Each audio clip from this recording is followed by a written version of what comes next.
Hello everyone, मैं Archana Mishra makeover से। आज मैं आपको वैक्सिंग के बारे में बता रही हूँ कि वैक्सिंग कैसे करते हैं और उसमें किन किन चीज़ों की ज़रूरत होती है, वैक्सिंग क्यों करते हैं, प्रिकॉशन कौन कौन से लेने हैं, आपको वैक्सिंग किस स्किन पे नहीं करनी है, कौन सा वैक्स, क्या क्या चीज़ें हैं। आज कंप्लीट मैं वीडियो आपको वैक्सिंग पे बता रही हूँ। ये मेरी दूसरी क्लास है, मैं इसलिए आपको वैक्सिंग के बारे में पूरा डिस्क्राइब करके बता रही हूँ।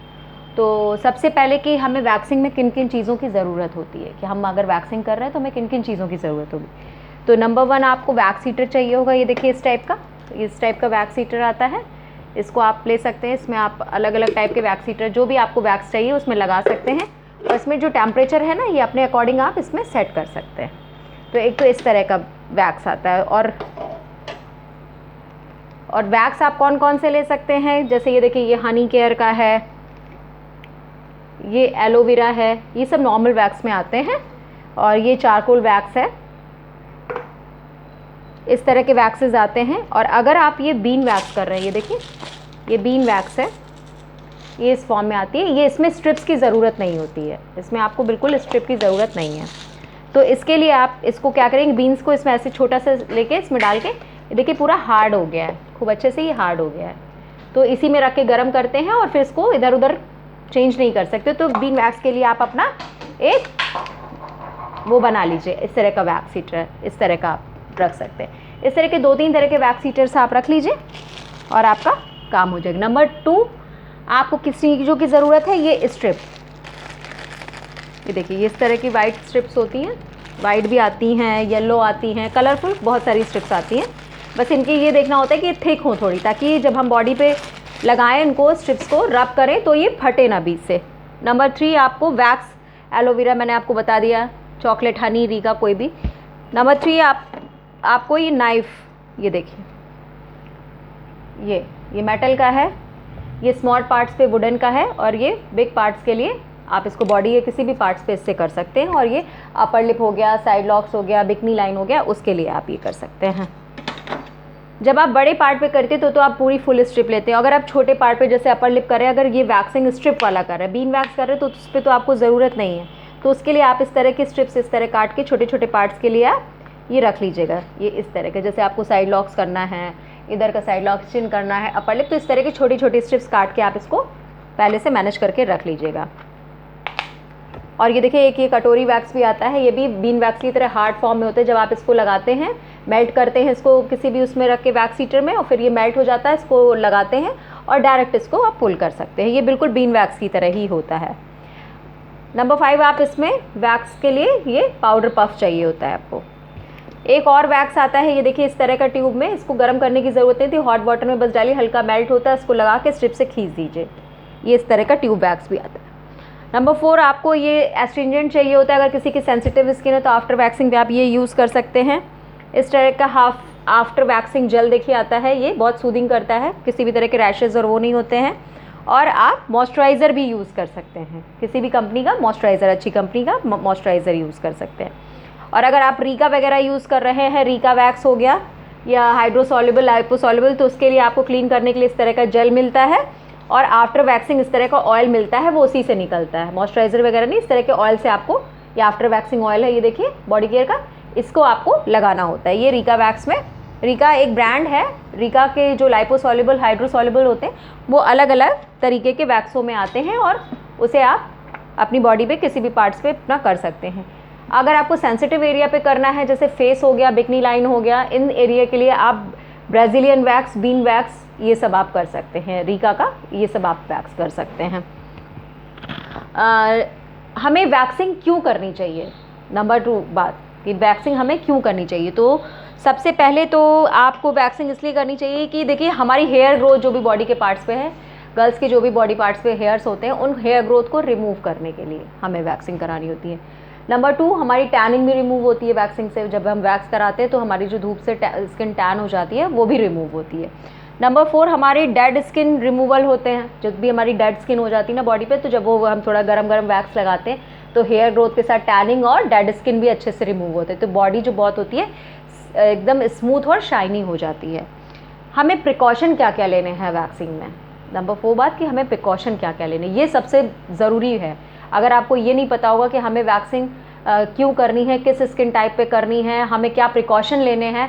तो अगर आप किसी पे थोड़ा सा गलत मेथड अप्लाई कर लेते हैं तो आप उनकी स्किन बर्न हो जाती है, कट सकती है, छिल सकती है, या उनके कहीं पे ब्लड क्लॉट हो सकता है। तो इस तरह की प्रॉब्लम आती है। तो वैक्सिंग को बहुत ही ईजी मेथड तो है, बट उसको प्रिकॉशन के साथ करिए और अच्छे से ट्रेन होके करिए। तो नंबर 1 है कि आपको don't use very hot wax. आपको बहुत गर्म वैक्स कभी भी नहीं यूज़ करना है। जब भी आप नए नए हैं, अगर आपने नया नया अपना पार्लर सेटअप किया, आप नया नया वैक्सिंग करना शुरू किए, तो जब भी आपका वैक्स गर्म हो जाए तो उसको ना नाइफ में लेके पहले तो आप खूब अच्छे से उसको फूंक मार के करिए, और फिर अपनी बॉडी के पार्ट्स पे, किसी पे हाथ पे या यहाँ पे कहीं पे आप लगा के उसको खुद पे फिंगर पे लगा के आप टच करिए कि हाँ ये मतलब मैं बर्दाश्त कर पा रही हूँ, तब फिर आप क्लाइंट को लगाइए। अगर आप बर्दाश्त कर ले रहे हैं तो फिर आप क्लाइंट को अप्लाई करिए। ये प्रिकॉशन आपको ज़रूर ध्यान रखना है। Don't use waxing very small group. किसी किसी के क्या होता है कि मतलब बहुत ही छोटी छोटी, मतलब स्किन के बाहर होती ही नहीं है ग्रोथ, बहुत छोटे छोटे बाल आते हैं, कुछ अंडर ग्रोथ ही रहते हैं, उन पे आप वैक्सिंग मत करिए। अगर करना भी है तो आप रीका या ब्राज़ीलियन वैक्स इस टाइप का करिए, बट नॉर्मल जो ये एलोवेरा और ये चॉकलेट वैक्स आते हैं, हनी वैक्स, इनको मत करिए। उसके लिए आपको थोड़े से बड़े बालों की ग्रोथ की ज़रूरत है। थोड़ी जब ग्रोथ अच्छी से हो जाए, ताकि वो जब हम स्ट्रिप रब करें ना तो वो स्ट्रिप पे बाल चिपकें। अगर चिपकेंगे नहीं, खड़े खड़े बाल रहेंगे, तो हमारी ग्रोथ जो है निकलेगी नहीं। तो बहुत ही छोटी स्मॉल ग्रोथ पे भी आपको वैक्सिंग नहीं करनी है। Number 4, don't do waxing if your skin moisturise. अगर आपकी स्किन मॉइस्चराइज है, पूरा अच्छे से आपने क्रीम लगा रखा है, बॉडी लोशन लगा रखा है, और आप पार्लर जाते हैं, तो पहली बात तो आप अपने पार्लर जाएं तो उनको बता दीजिए, नहा के फ्रेश होके ही आप जाइए अपना वैक्सिंग के लिए। बॉडी एकदम ड्राई होनी चाहिए। जितनी बॉडी अच्छे से ड्राई होती है ना, तो हेयर ग्रोथ उतने अच्छे से निकलती है। तो कभी भी आपको वैक्सिंग जो है ना मॉइस्चराइज स्किन पे नहीं करनी रहती है। तो आप जब भी आपका क्लाइंट आता है तो आप उनसे पहले ही पूछ लीजिए कि मैम आपने कोई मॉइस्चराइज़र या वो तो नहीं लगाया है, क्रीम तो नहीं लगाई है, कोई बॉडी लोशन, कुछ भी। अगर वो कहती हाँ लगाए, तो पहले आप उनको किसी हैंड वॉश से या उनका जो क्लिनज़र आता है उससे लेके आप पूरा अच्छे से टॉवल से उनका पूरा हाथ को एकदम ड्राई करके, साफ़ करके, फिर पाउडर पफ करके फिर आप वैक्सिंग स्टार्ट करिए। नहीं तो क्या होगा ना, आप लगाएंगे स्ट्रिप से ऐसे ही वैक्स निकल आएगा, लगाएंगे ऐसे ही निकल आएगा, फिर वो अच्छे से ग्रोथ नहीं निकलती, टूट टूट के बाल निकलते हैं। तो ये भी आपको ध्यान रखना है। Don't do waxing if any cut your body parts. अगर आपकी बॉडी पार्ट पे कहीं भी कट गया है, छिल गया है, कोई रैशेज़ हैं, कोई चोट है, तो वहाँ पे वैक्सिंग आप बिल्कुल भी मत करिएगा कि आप करते चले जा रहे हैं, आपने ध्यान नहीं दिया और वहाँ पे भी लगाए। उनकी स्किन अगर मान लीजिए नई नहीं आई है, चोट लगी है, कुछ है, तो वो स्किन पील हो जाएगी और क्या होगा कि ब्लीडिंग होने लगेगी। तो आपको कभी किसी कट बॉडी पे कोई भी ऐसा कुछ प्रॉब्लम है तो आप वहाँ पे वैक्सिंग मत करिएगा। क्लाइंट को पूछ लीजिए, उनको बता दीजिए कहीं भी कुछ प्रॉब्लम तो नहीं है। अगर आपको दिख रहा है तो उतना पार्ट आप छोड़ दीजिए। Don't do waxing if any skin problem. अगर किसी किसी को स्किन प्रॉब्लम होती, रैशेज़ होते हैं, किसी को स्किन प्रॉब्लम हो जाती है, जैसे गर्मियों में ना वो वैसे पैचेस टाइप का गोल गोल जो मई मई से दाने हो जाते हैं, स्किन इरिटेशन होती है, तो ये आप मत, क्लाइंट से पूछ लीजिए। अगर उन्हें किसी तरह की स्किन प्रॉब्लम है तो आप वैक्सिंग मत करिए। नहीं तो कभी कभी होता क्या है ना कि क्लाइंट बोलते हैं कि नहीं हमने तो, मुझे कोई प्रॉब्लम नहीं थी और जो है वैक्सिंग के बाद ये प्रॉब्लम हो गई है। तो वो वैक्सिंग के बाद नहीं होती। क्या होता है, स्ट्रिप इधर उधर लगती है या उसका जो भी महीन से दाने या रैशेज़ हो उनका पानी लगता है, तो क्या होता है कि हमारे जो इधर उधर लग के वो उनकी जो इन्फेक्शन होता है वो बढ़ने लगता है। तो वो वैक्सिंग की वजह से नहीं होता, वो उनके इन्फेक्शन रहता है उसकी वजह से बढ़ जाता है। तो कभी भी कोई स्किन पे इन्फेक्शन हो तो आप बिल्कुल भी वैक्सिंग को मत करिएगा। अब मैं आपको बताती हूँ कि वैक्सिंग कैसे करते हैं। मैं अभी आपको डायग्राम के थ्रू पहले बताऊँगी कि वैक्सिंग कैसे करते हैं। तो सबसे पहले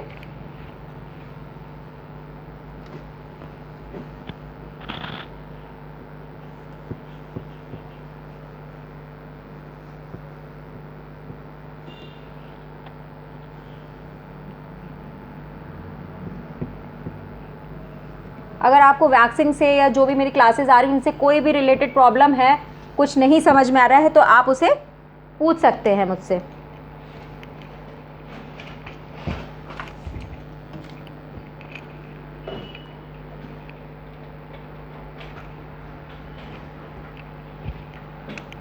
अगर मान लीजिए ये मेरा लेग है, ऐसे मैं ऐसे लेग बना दे रही हूँ, ये ऐसे मेरा ये लेग है, और ये यहाँ पे हमारी ग्रोथ ऐसे ऐसे नीचे है। लेग्स पे ज़्यादातर टाइम क्या होता है ना, एक्चुअली मेरी ड्राइंग बहुत अच्छी नहीं है, बट मैं सिर्फ आपको डायग्राम के थ्रू ऐसे समझाने की कोशिश कर रही हूँ।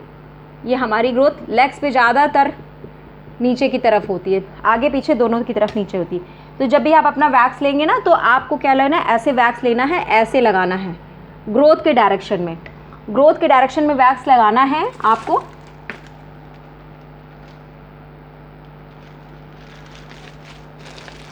हमेशा जब भी आपको वैक्सिंग करनी है तो आपको ग्रोथ के डायरेक्शन में लगाना है। मान लीजिए ऐसे ग्रो जा रही ना, तो हम ऐसे ही लगाएंगे और स्ट्रिप को ऐसे चिपकाएंगे और ऊपर की तरफ रब करके कर देंगे, स्ट्रेच कर देंगे, तो उससे हमारे बाल बहुत अच्छे से निकल जाएंगे। अगर मान लीजिए किसी की ग्रोथ थोड़ी सी ऊपर की तरफ जा रही है, थोड़ी इधर आ रही है, थोड़ी इधर आ रही है, फिर थोड़ी इधर आ रही है, किसी किसी की होती है, कई लोग रेज़र वगैरह करते, तो जिस डायरेक्शन में होंगे बाल उसी डायरेक्शन में हमको वैक्स एप्लीकेशन करनी है ना। और जैसे करेंगे वैसे ही उसको हम एप्लीकेशन करके ऊपर की तरफ खींचेंगे। जिस डायरेक्शन में बाल होंगे हमको उसी डायरेक्शन में अपना वैक्स अप्लाई करना है और अपोजिट डायरेक्शन में हमको अपनी स्ट्रिप खींचनी है। अब हम आपको अंडर आर्म्स के बारे में बता देते हैं। मान लीजिए ये हमारा अंडर आर्म्स है, ये हमारा शोल्डर है, ऐसे करके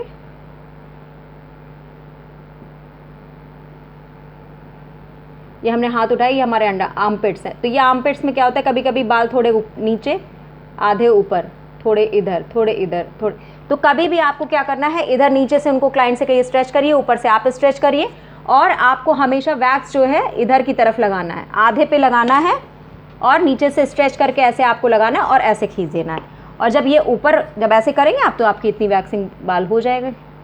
फिर मान लीजिए आपके थोड़े से बाल इधर की तरफ भाग रहे हैं, थोड़े इधर जा रहे हैं, होता है कभी कभी किसी किसी को, तो आपको वैक्सिंग जो करनी है फिर इधर के डायरेक्शन में इधर करना लगाना है, इधर के डायरेक्शन में इधर, ऊपर का ऊपर, और उसी डायरेक्शन में आपको स्ट्रिप लगानी है और अपोजिट डायरेक्शन में इस डायरेक्शन में लगानी, अपोजिट डायरेक्शन में खींच देनी है। इस तरह आपकी वैक्सिंग जो है कंप्लीट हो जाएगी अंडर आर्म्स की। और जो ऊपर की तरफ बाल होंगे उनको आप ऊपर की तरफ वैक्स लगाएंगे और ऐसे लगा के स्ट्रिप को नीचे की तरफ खींच देंगे। तो इस तरह आप वैक्सिंग में एप्लीकेशन करेंगे और स्ट्रिप को स्ट्रेच करेंगे। इस तरह अगर आप वैक्सिंग करेंगे तो आपको कभी भी कोई प्रॉब्लम नहीं आएगी। और वैक्स जो है, आप वैक्सिंग के बाद आप क्या करिएगा, जब भी आपकी वैक्सिंग कंप्लीट हो जाती है आप एक टिशू लेके गीले बाउल में अपना टिशू को डिप करके उसको निचोड़ के पूरे बॉडी पार्ट्स को आप अच्छे से क्लीन करेंगे, जिस भी बॉडी पार्ट पे आप कर रहे हैं। और उसके बाद आप ऐसे आफ्टर वैक्सिंग जेल लगा सकते हैं। अगर किसी की बहुत ज़्यादा सेंसिटिव स्किन है, दाने वाने निकलते हैं, तो आप ये भी लगा सकते हैं, एस्ट्रिंजेंट भी लगा सकते हैं। अंडर आर्म्स वगैरह में लोग एस्ट्रिंजेंट भी लगा देते हैं। जाड़े में मैं मॉइस्चराइज़र लगाती हूँ और गर्मियों में मैं जेल लगाती हूँ। अगर किसी की सेंसिटिव स्किन होती है तो मैं ये भी लगा देती हूँ। तो अब मैं आपको अभी आगे इसमें मैं डेमो करके भी बताऊँगी कि आपको कैसे वैक्सिंग में हाथ पे या पैरों पे कि कैसे आपको करना है। तो आई होप सो कि ये वीडियो आपके लिए काफ़ी हेल्पफुल रहा होगा और आपको वैक्सिंग का प्रोसीजर पूरा समझ में आया होगा। और आने वाली वीडियोस में आपको मेरे क्लासेस के बारे में सब पता चलता जाएगा कि कौन सी क्लास कब हो रही, कब शेड्यूल है। आपको कोई भी डाउट है किसी भी क्लास में, आपको आईब्रोज़ में, वैक्सिंग में, ब्लीच में कोई भी डाउट्स होती, जो भी क्लास आने जा रही है, आप बेधड़क मुझे कमेंट करके पूछ सकते हैं, या मैं जब लाइव आऊँगी तब आप हमसे कमेंट करके पूछ सकते हैं, क्वेश्चन आंसर कर सकते हैं कि मैम मुझे ये प्रॉब्लम हो रही है, जो भी आपको प्रॉब्लम हो रही है। और अगर आप अपना थोड़ा सा सेटअप आप अपने घर पे ले सकते हैं ना, एक वैक्स का डिब्बा ले लीजिए। अगर शुरू में हीटर नहीं ले पा रहे तो आप उसको हल्का सा गैस पे रख के भी गर्म कर सकते हैं। और प्रैक्टिस करते जाएंगे, जब मैं करवाऊँगी तो आप प्रैक्टिस करते जाएंगे ना, तो आप साथ साथ करेंगे तो आपको क्या होगा कि ईजी पड़ेगा कि मैम कैसे अप्लाई कर रही है, फिर मुझे भी उसी डायरेक्शन में करना है। कोई भी आपकी सिस्टर या जो भी हो उसी डायरेक्शन में लगा के आप अपना पील करिएगा, आपका वैक्सिंग बहुत अच्छे से हो जाएगा। आई होप सो कि ये वीडियो आपके लिए काफ़ी हेल्पफुल रहा होगा। चैनल को लाइक, कमेंट एंड शेयर करिए और चैनल को सब्सक्राइब करना मत भूलिएगा और अपने फ्रेंड्स के साथ भी शेयर करिए। Thank you.